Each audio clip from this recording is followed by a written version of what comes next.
Alors, dans cette vidéo, je vais vous présenter un tableau de bord que j'ai réalisé avec Google Sheets. Alors, pour situer un peu le contexte, j'ai été contacté par un e-commerçant qui a vu l'application, la solution Excel Small Vendor sur YouTube et qui était intéressé par la construction d'une solution semblable, d'un outil semblable. Seulement, la contrainte qu'il avait, c'est qu'il travaillait surtout avec son équipe, il travaillait avec Google Sheets. Donc, Google Sheets, pour le rappeler, qui est la feuille de calcul associée à votre Google Drive, et le tout intégré dans la solution Google Apps. Je n'ai pas fait de publicité. Donc, la grosse contrainte, la grande contrainte du spécialiste du e-commerce, et effectivement des données e-commerce, était de pouvoir intégrer la solution, l'application Small Vendor dans, ou du moins une partie de l'application dans une Google Sheets. OK. C'est ce que nous avons réalisé.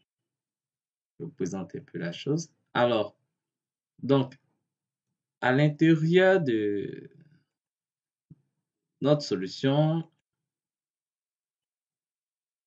voilà, nous avons, comment dirais-je, intégré une première feuille dont l'objectif est de pouvoir définir les produits et l'ID qui est en fait le numéro de série du produit.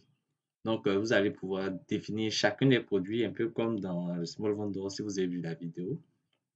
Ensuite, on va pouvoir définir le type d'opération, les achats, les ventes, les retours, ainsi que le taux BTW qui est en somme le taux de la TVA.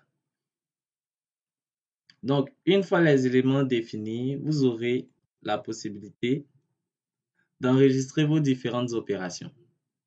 Donc, nous allons enregistrer nos opérations avec la date, le produit. On a un champ de sélection, le produit, voilà, qui va récupérer en fait toutes les valeurs que nous avons enregistrées dans la feuille précédente.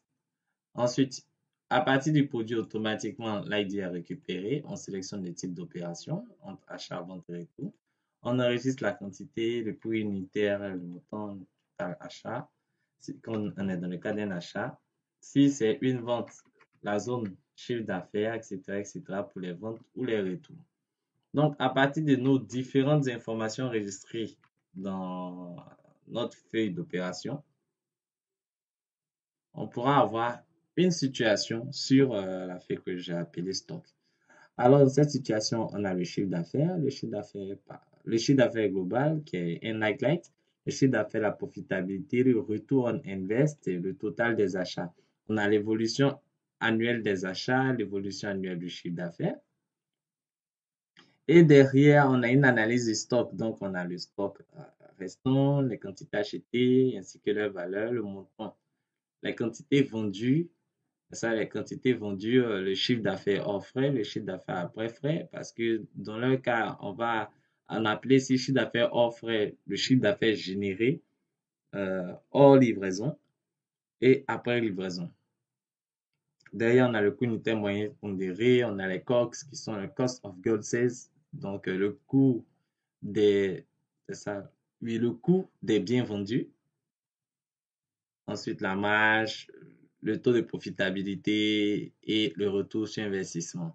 Donc, avec Google, du moins avec Google Sheets, on a la possibilité de définir des segments qui vont permettre de faire des filtres. Si on va pouvoir filtrer par mois, par exemple, alors, c'est le troisième mois, voilà. Donc là, il charge un peu. Là, il n'y a rien sur le troisième mois, non, sur le neuvième, donc sur le 10e.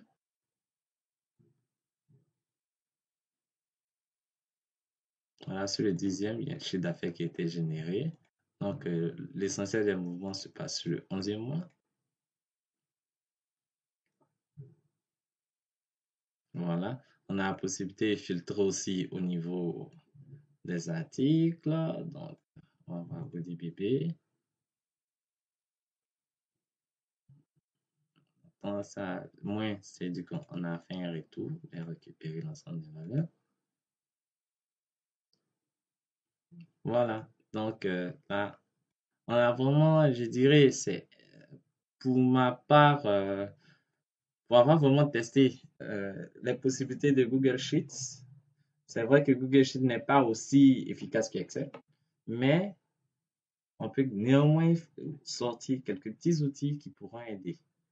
Donc, le gros avantage de Google Sheets, c'est que par défaut, il est possible de partager les feuilles. Donc, ce sera plus aisé pour vous de partager les feuilles qu'en utilisant l'infrastructure de Office.